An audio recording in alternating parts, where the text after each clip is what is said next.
12वीच्या विद्यार्थ्यांसह पालकांचीही धाकधूक आता वाढली आहे। आज दुपारी 1 वाजता 12वीच्या परीक्षेचा निकाल जाहीर होणार आहे। त्याआधी बोर्डाची पत्रकार परिषद देखील होणार आहे।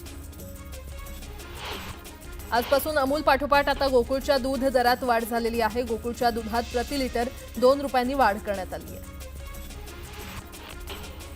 सांगलीमध्ये म्हशीच्या आणि गाईच्या दूध दरामध्ये प्रति लिटर 2 रुपयांनी वाढ करण्यात आलेली आहे। आजपासून नवीन दर लागू होणार असून म्हशीचं दूध 68 तर गाईच्या दुधाचा दर हा 52 रुपये प्रति लिटर होणार आहे।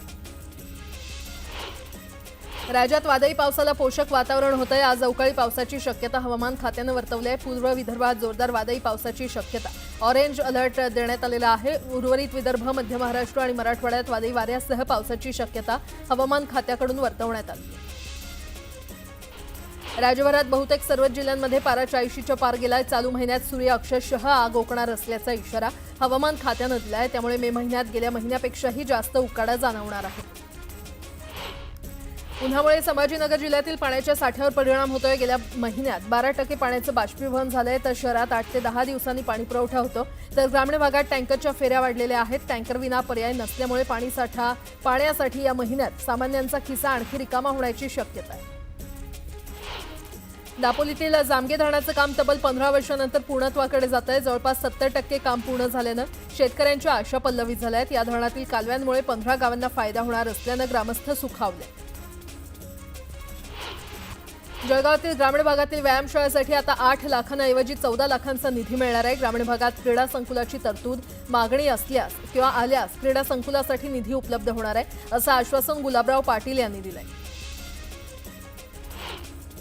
वेरूळ लेणीमध्ये पुन्हा एकदा मधमाशांनी पर्यटकांवर हल्ला केल्याची घटना घडली आहे। या हल्ल्यामध्ये 8 ते 10 पर्यटक जखमी झाले असून काहींना किरकोळ दुखापत झाली आहे। सोलापूर जिल्ह्यामध्ये प्रथमच खरीप हंगामातील पीक नुकसानीची 2,39,000 शेतकऱ्यांना 279 कोटी रुपये इतकी रक्कम विमा कंपनीकडून बँक खात्यामध्ये जमा होते। बार्शी तालुक्यामध्ये तब्बल 90,000 शेतकऱ्यांना 114 कोटी रुपये मिळालेले आहेत आणि त्यामुळे शेतकऱ्यांमध्ये आनंदाचं वातावरण आहे। राज्यातील खत विक्रेत्यांनी एक महत्त्वाचा निर्णय घेतलाय। सर्व विक्रेत्यांनी एकमतानं निर्णय घेतलाय की लिंकिंग न करणाऱ्या कंपन्यांकडूनच खत खरेदी केली जाईल। कृषी मंत्री माणिकराव कोकाटे यांनी यापूर्वीच अशा कंपन्यांवर कारवाई करण्याच्या सूचना दिल्या।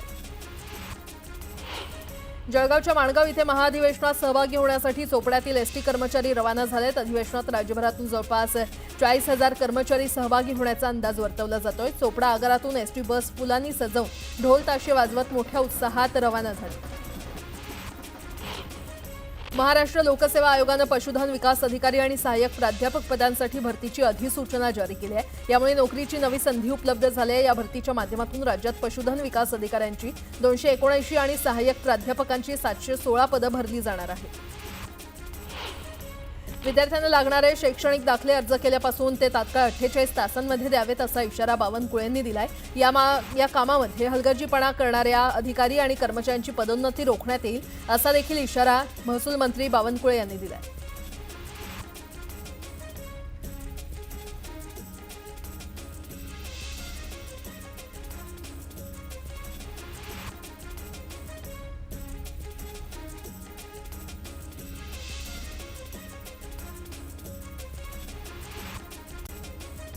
मुंबई नागपूर प्रवास करण्यासाठी लवकरच मुंबई नागपूर वंदे भारत एक्सप्रेस धावणार आहे। सध्या एक्सप्रेस ट्रेननं हाच प्रवास 14 ते 20 तासांमध्ये होतो। त्यामुळे हा प्रवास आता 9 तासात होणार आहे। यामुळे प्रवाशांच्या वेळेमध्ये मोठी बचत होणार आहे। मुंबईसह राज्यभरातील शासकीय वैद्यकीय महाविद्यालय आणि रुग्णालयांमध्ये पुन्हा ऑनलाईन प्रणाली उपलब्ध होणार आहे। मध्यंतरी शासकीय कामाचा फटका या प्रणालीला बसला होता। आता ही ऑनलाईन प्रणाली लवकरच सुरू करण्यासाठी शासकीय स्तरावर हालचाली सुरू झालेल्या आहेत। त्यामुळे एका क्लिकवर रुग्णांची माहिती उपलब्ध होणार आहे। कोल्हापुरातील संगीत सूर्य केशवराव भोसले नाट्यगृहाच्या छताच्या कामाला गती आलेली आहे। गेल्या काही दिवसांपासून हे काम संथ गतीनं सुरू होतं। या आठवड्यात मात्र छताला काळ्या फळ्या मारण्याचं काम सुरू होतं आणि यानंतर वॉटरप्रूफिंगचं काम केलं जाणार आहे। प्रतिबंधित बीटी बियाणांपासून सावध राहण्याचा इशारा देण्यात आलेला आहे। शेतकऱ्यांना सातत्यानं पिकातून नुकसान झेलावं लागत असल्याचं समोर आलंय। त्यामुळे काळ्या बाजारात जवळपास 5 लाख पाकिट हे प्रतिबंधित बियाणे विक्रीचा अंदाज आहे। त्यामुळे हा इशारा देण्यात आलाय। वाशिम जिल्ह्यामध्ये वाढत्या उष्णतेचा परिणाम बाजार समित्यांमधील शेतमालाला झालाय। रखरखत्या उन्हात हळदीला 14,300 क्विंटल दर मिळाल्यानं शेतकऱ्यांनी बाजार समितीकडे गर्दी केली। पारनेर बाजारात उन्हाळ कांद्याला सर्वाधिक कमीत कमी 200 तर सरासरी 1050 रुपयांचा दर मिळाला। बाजारात 28,243 क्विंटल कांद्याची आवक झाली असून 4,357 क्विंटल चिंचवड तर 13,756 क्विंटल लोकल आणि 8,771 क्विंटल उन्हाळ कांद्याचा त्यामध्ये समावेश होता। अकोला जिल्ह्यामध्ये खरीप हंगामाच्या तयारीला सुरुवात झाली आहे। शेतकरी मशागत करण्यात मग्न असून शासकीय स्तरावर देखील नियोजनाची लगबग सुरू आहे। जिल्ह्यामध्ये सोयाबीनची 2,42,502 हेक्टरवर पेरणी अपेक्षित असून त्याकरता 98,500 क्विंटल बियाण्यांचं नियोजन करण्यात आलं। विनायक राऊतांनी सरकारवर जोरदार हल्लाबोल केलाय। देश रक्षणासाठी आम्ही पंतप्रधान मोदींसोबतच आहोत, मात्र पाकिस्तानच्या नावावर फसवण्याचं काम केलं तर तुमचं नाटक राजकारण उघड केल्याशिवाय राहणार नाही, असा थेट इशारा विनायक राऊत यांनी दिलाय। कर्नाळ येथे एक खासगी बस पेटल्यानं भीषण अपघात झाला। या अपघातात 35हून अधिक प्रवासी गंभीर झालेत तर जखमींवर रुग्णालयामध्ये उपचार सुरू आहेत आणि एकाचा जागीच मृत्यू झालाय। बुलढाणा जिल्ह्यातील धक्कादायक घटना समोर आली आहे। प्रेयसीची हत्या करून तिच्या प्रियकरानं गळफास घेत आत्महत्या केली आहे। प्रियकराचं लग्न झाल्यानं दोघांमध्ये चांगलाच वाद झाला होता। या वादातून हत्या करत त्यानं स्वतःचंही आयुष्य संपवलं। अहिल्यानगरमध्ये एका सीएनजी एसटी बसनं अचानक पेट घेतलाय। चालू बसमधून धूर येऊन लागल्यानं प्रसंगावधान राखत चालकानं प्रवाशांना वेळेतच बस बाहेर काढल्यानं मोठी हानी टळली। बुलढाणा जिल्ह्यातील शेगाव शहरातील खामगाव मार्गावर भीषण अपघात झालाय। फिरायला गेलेल्या बँक कर्मचाऱ्याचा अपघातात मृत्यू झालाय। या प्रकरणी अज्ञात कार चालकावर गुन्हा दाखल करण्यात आलाय। गोंदियातील सालेकसात मंत्री आशिष जयस्वाल यांनी क्रिकेट खेळण्याचा आनंद लुटला। सालेकसात जयस्वाल यांच्या हस्ते क्रिकेट स्पर्धेचं उद्घाटन करण्यात आलं। अहिल्यानगर जिल्ह्यातील अकोले तालुक्यात अनोखी परंपरा आजही जपली जाते। आदिवासी बहुल भागात कवठेवाडी गावात नवस्फूर्तीसाठी पेटलेले माठ डोक्यावर घेत मंदिराला प्रदक्षिणा घालण्याची अनोखी परंपरा जोपासली जाते। महायुतीमध्ये शिवसेना विरुद्ध राष्ट्रवादीतील वादाचा नवा अंक समोर आलाय। महाबळेश्वर पर्यटन महोत्सवाला अजित पवारांची अनुपस्थिती होती तर राष्ट्रवादीच्या कार्यक्रमाला एकनाथ शिंदे गैरहजर होते, त्यामुळे महायुतीमध्ये नाराजी आहे का असा सवाल उपस्थित केला जातो। पर्यटन विभागाला चालना देण्यासाठी महायुतीनं मोकळीक दिली आहे अशी भावना महाबळेश्वरच्या पर्यटन महोत्सवात मंत्री शंभूराज देसाई यांनी व्यक्त केली। अजितदादा हवे होते ते असते तर अधिकचा निधी मिळवण्यासाठी सोपं झालं असतं अशी खंत देखील त्यांनी बोलून दाखवली। महाबळेश्वरच्या पर्यटन महोत्सवात एकनाथ शिंदेंनी जोरदार टोलेबाजी केली। मी जेव्हा गावी येतो तेव्हा इकडचं तापमान खाली येतं आणि मुंबईचं तापमान वाढतं असा टोला त्यांनी लगावला। लंडनपेक्षा महाबळेश्वर बरं आहे असं शिंदे म्हटले। पुण्यामध्ये भाजपची कार्यकर्ता बैठक संपन्न झाली। प्रदेशाध्यक्ष चंद्रशेखर बावनकुळे यांच्या उपस्थितीमध्ये ही बैठक पार पडली। स्थानिक स्वराज्य संस्थांच्या निवडणुकीच्या पार्श्वभूमीवर या बैठकीचं आयोजन करण्यात आलं होतं। काँग्रेसचे कार्यकर्ते फोडा आणि आपला पक्ष वाढवा असा अजब कानमंत्र भाजप प्रदेशाध्यक्ष चंद्रशेखर बावनकुळे यांनी आपल्या कार्यकर्त्यांना दिलाय। काँग्रेसचे जास्तीत जास्त कार्यकर्ते भाजपमध्ये घेण्याचा सल्ला बावनकुळे यांनी दिलाय। शिवसेना उबाठा नेते विनायक राऊतांनी पंतप्रधान मोदींवर निशाणा साधलाय। देशाचे पंतप्रधान जम्मू काश्मीरला का गेले नाहीत, त्यांनी मृतांच्या नातेवाईकांची भेट का घेतली नाही असा सवाल राऊतांनी केला। विक्रमगड विभाग सहकारी भात आणि भगर गिरणी लिमिटेड संचालक पदाच्या निवडणुकीमध्ये भाजपच्या किसान विकास पॅनलचा दारुण पराभव झालाय। किसान विकास पॅनलला 11 पैकी केवळ एका जागेवर समाधान मानावं लागलं। भारतानं पाकिस्तानला आणखी एक दणका दिलाय। रामबनमधील बगलिहार धरणाचे सर्व दरवाजे बंद करण्यात आलेले आहेत। दरम्यान चिनाब नदीचा प्रवाह घटल्यानं पाकिस्तानमध्ये पाणीबाणी निर्माण झाली आहे। पंतप्रधान नरेंद्र मोदी आणि हवाई दलाच्या प्रमुखांमध्ये 40 मिनिटं चर्चा झाली। पाकिस्तानला सडेतोड उत्तर देण्यासाठीच्या ॲक्शन प्लॅनवर पंतप्रधान मोदी आणि हवाई दलाच्या प्रमुखांमध्ये चर्चा झाल्याची माहिती आहे। भारतीय वायुसेनेची ताकद आणखी वाढणार आहे। भारतानं रशियासोबत ईगल एस मिसाईल खरेदीचा करार केलाय। शत्रूचं फायटर जेट, हेलिकॉप्टर आणि ड्रोन उद्ध्वस्त करण्याची क्षमता या ईगल एस या मिसाईलमध्ये आहे।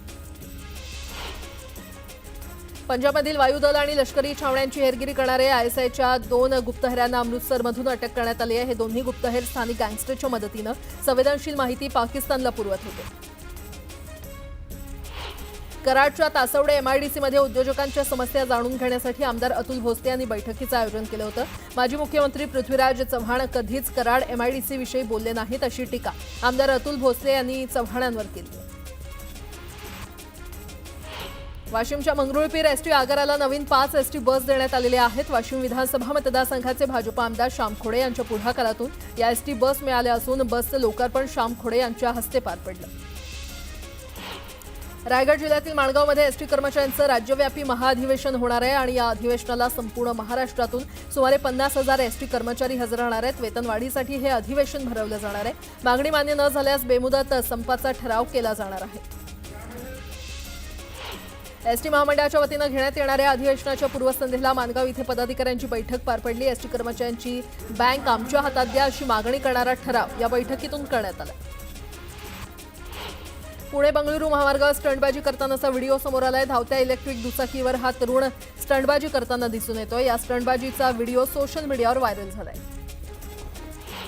पुण्याच्या कात्रज परिसरातील कचरा डेपोला भीषण आग लागली. या आगीमध्ये कोणतीही जीवितहानी झाली नसल्यानं मोठा अनर्थ टळला.